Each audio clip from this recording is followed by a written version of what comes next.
নমস্কার, আলাপ টিভির নতুন একটা এপিসোডে আপনাকে স্বাগত জানাই। আজ আমরা চলে এসেছি গান্ধী মূর্তির পাদদেশে।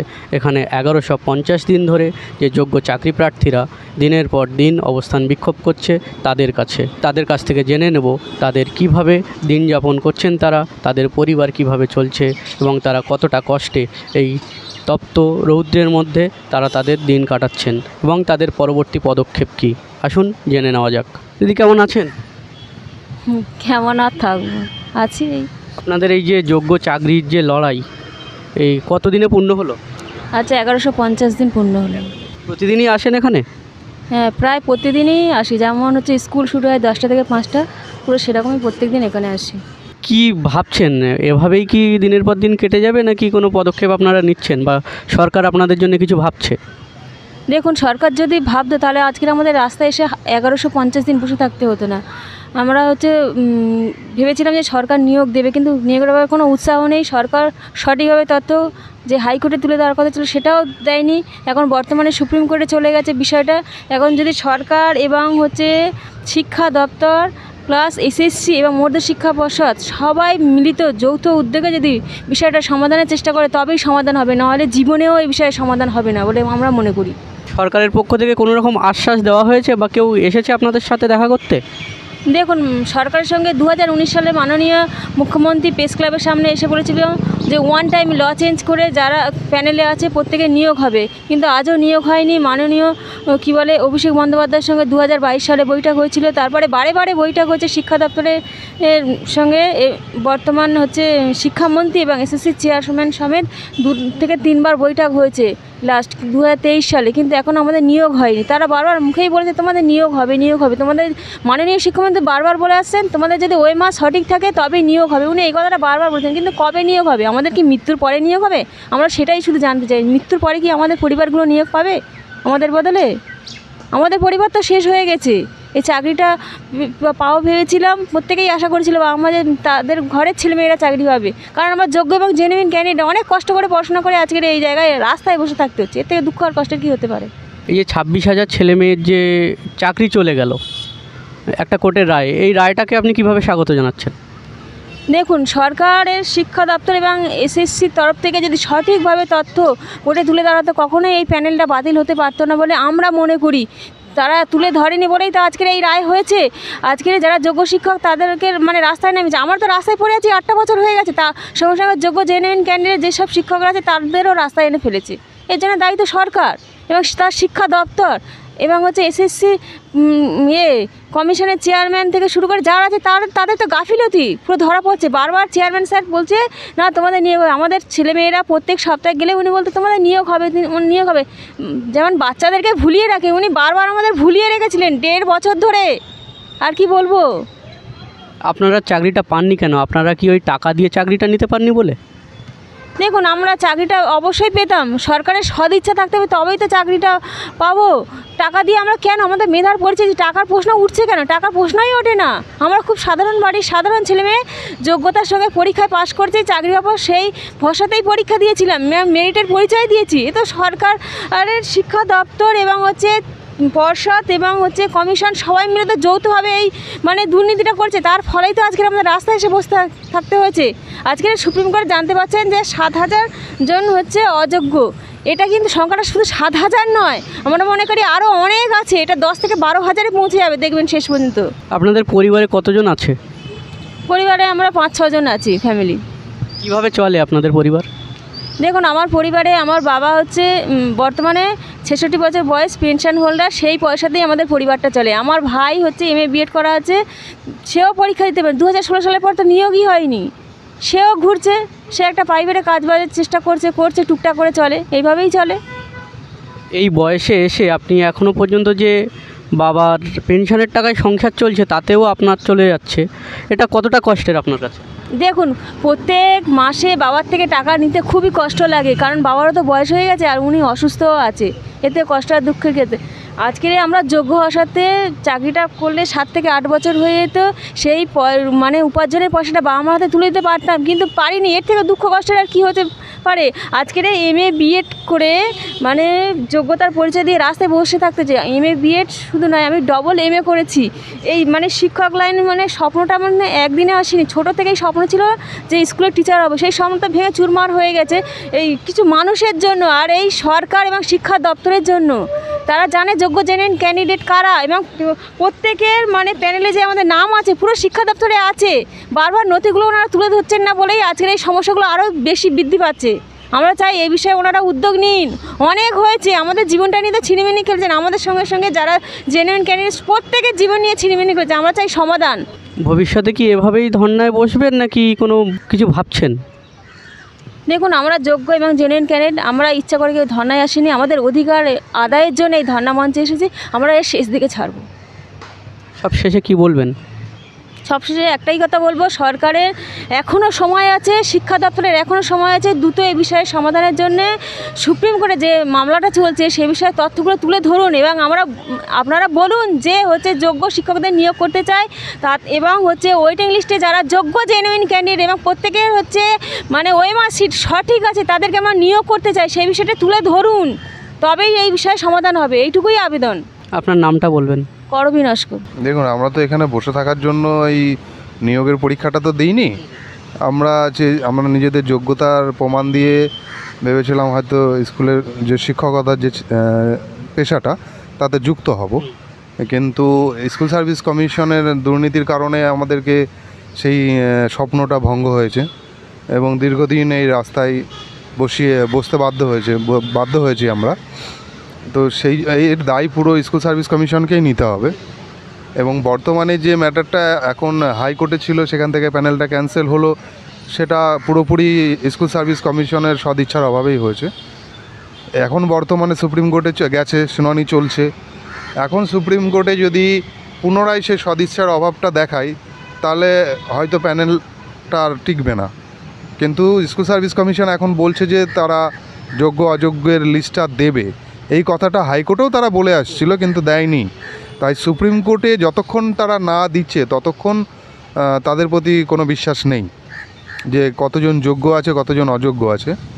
এটা দেওয়ার পরেই বোঝা যাবে যে আদেও যে সিবিআই যে সংখ্যাটা শুধুমাত্র তুলে ধরেছিল তারা শুধুমাত্র সেই সংখ্যাটাই সুপ্রিম কোর্টে পেশ করলো কি না। কারণ ওটা তো শুধুমাত্র সিবিআই বলেছে যে তো আপনার 8,000 মতো দুর্নীতিগ্রস্ত আছে শিক্ষক অশিক্ষক কর্মী দিয়ে।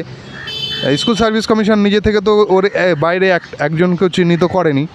তো সেটাই এখন দেখার যে সুপ্রিম কোর্টে তারা কি সেই সংখ্যাটাই তুলে ধরছে না তার বাইরে আরও যে দুর্নীতি করে যে শিক্ষক চাকরি পেয়েছে সেই সংখ্যাটাও দেবে। এটাই এখন দেখার অপেক্ষায়। আপনি কি প্রথম দিন থেকেই এখানে আছেন?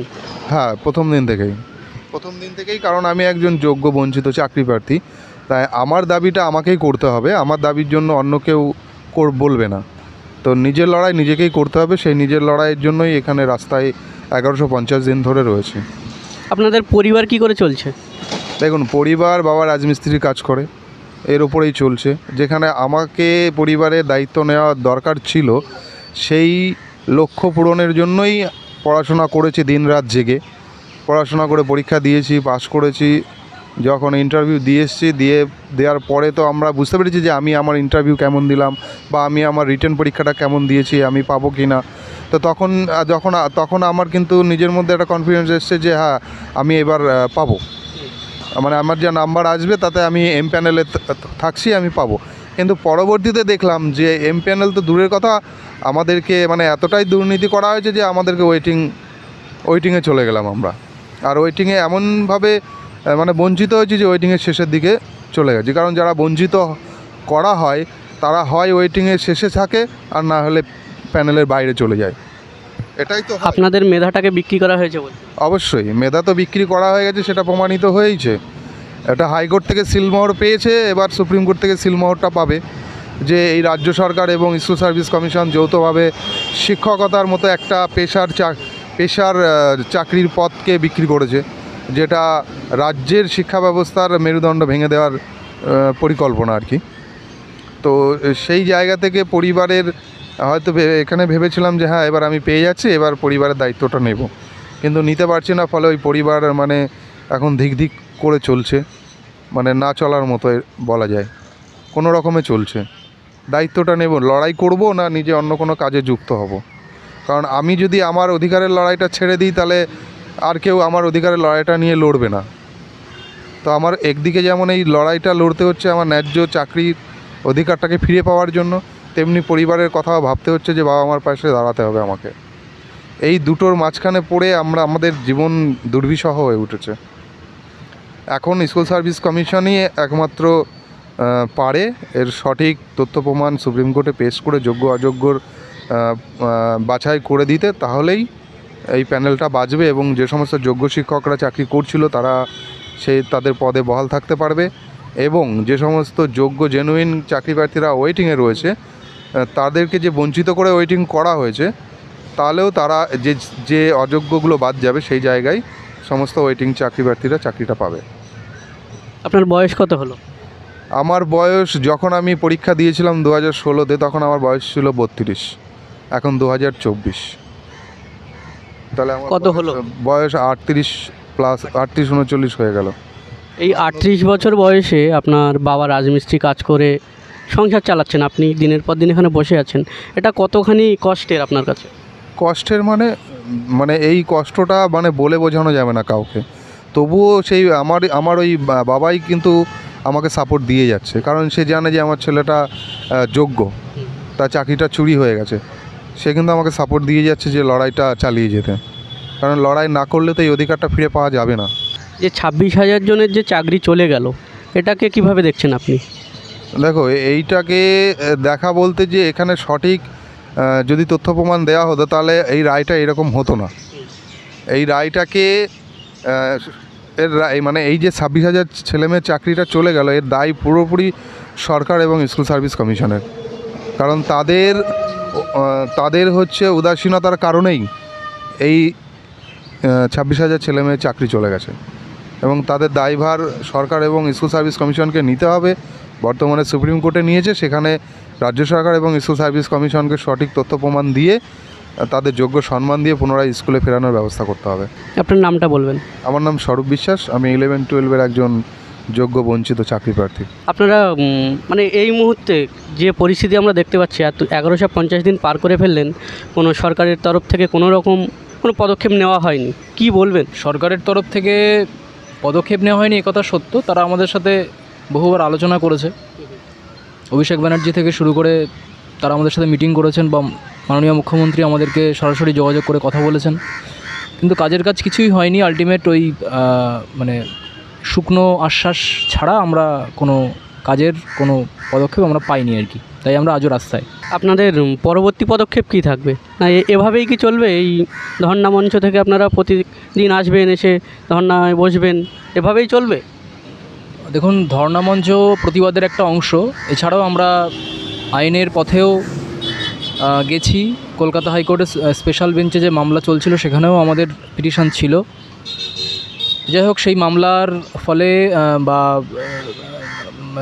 স্পেশাল বেঞ্চ সমস্ত প্যানেলটাকেই বাতিল করেছে। তো এই মুহূর্তে মামলাটি সুপ্রিম কোর্টে বিচারাধীন বিষয়। তো আমরাও সেখানে এসএলপি ফাইল করছি, এই সপ্তাহতেই ফাইল করছি। তো সেক্ষেত্রে আমাদের এই রাস্তার আন্দোলন যেমন চলবে, তেমনই আইনের পথেও লড়াইটা আমাদের চলবে। এই যে কোর্টের যে রায়ে আজকে আমরা জানতে পারলাম যেটা, যে 19,000 যোগ্য যারা তাদের নির্বাচন করেছে, আর 7,000 যারা তারা হচ্ছে অযোগ্য, এই রায়টাকে কতটা স্বাগত জানাবেন? না, এটা কোনো রায় নয়, এটা কোনো জাজমেন্ট নয়, এটা কোর্টরুমে জাজের সাধারণ বক্তব্য আর কি। তো সেক্ষেত্রে আমরা বলছি যে দুর্নীতি করে চাকরি প্রাপকের সংখ্যা শুধুমাত্র 7,000 নয়, সংখ্যাটা আরও অনেক বেশি। সেই প্রকৃত তথ্য যদি এসএসসি সুপ্রিম কোর্টে দেয় তবেই কিন্তু প্যানেলটা বাঁচবে। নতুবা আমাদের কাছে যে সমস্ত ডকুমেন্ট আছে এখনও পর্যন্ত, যেগুলো আমরা কিন্তু এখনও বার করিনি, সুতরাং এসএসসি তার ওই অযোগ্যদের তালিকায় যদি সেইগুলো না থাকে, তো আমরা কিন্তু আমাদের মতো করে লড়াইটা করব। কারণ এসএসসি যে তথ্য দেবে সেখানে সমস্ত অযোগ্য শিক্ষক শিক্ষিকা বা তাদের সংখ্যা বা তাদের নামের তালিকায় সেইগুলো যদি না থাকে, অর্থাৎ সমস্ত তথ্য যদি সেখানে না থাকে, তাহলে কিন্তু আমরাও আমাদের মতো করে লড়াই করব।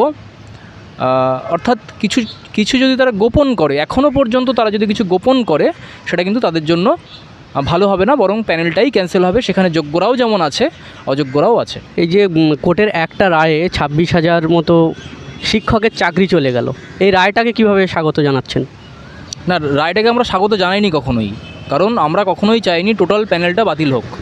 আমরা চেয়েছিলাম যারা অযোগ্য ছিলেন এই তালিকায় তারা বাদ যাক, এবং সেখানে যোগ্য যারা দীর্ঘদিন ধরে লড়াই করছে তারা সেই জায়গায় স্থান পাক।